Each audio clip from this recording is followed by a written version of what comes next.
name's Kieran Gaffney. I'm an architect and one half of Konishi Gaffney Architects. I trained in Glasgow at Strathclyde University and then moved to London where I did my Part 2 and Part 3 at the Bartlett.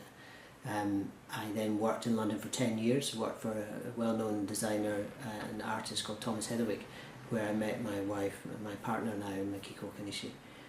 We moved from London in 2004, we went and lived in Japan for 3 years, and then we moved back to Edinburgh in 2007, which is quite by accident because we found a piece of land. We were trying to find a piece of land to build our own house, and we found a piece of land in Edinburgh by chance in Portobello. So in 2007, 2008 we built our own house, self-built it, and at the end of that process we set up our own practice.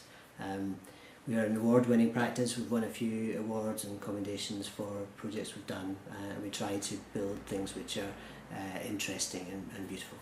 The work we've been doing is a lot of domestic things on extensions and new houses, but we're also working on an education project. We've got planning permission for a toddler hut, a not-for-profit childcare building in Portobello on the beach.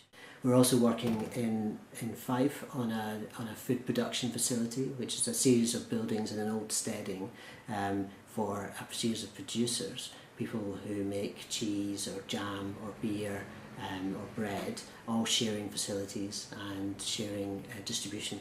So we are putting in a new roof cover between these two old steading buildings.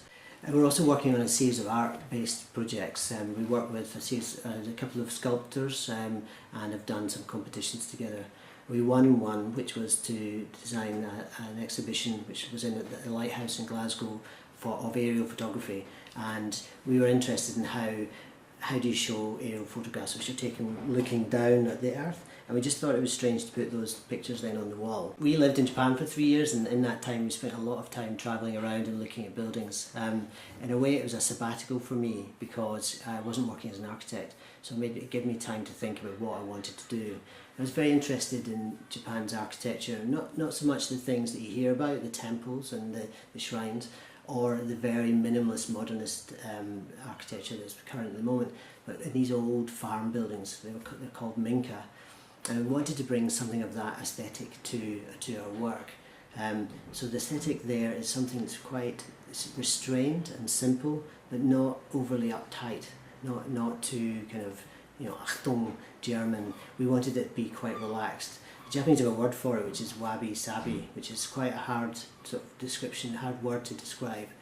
And we were keen to bring that to our project. So the projects we work on, we try and have this sort of sensibility of how light comes into the building, what materials we use, what they're made of, what they feel like to touch. And we try and make sensitive buildings that are hopefully beautiful.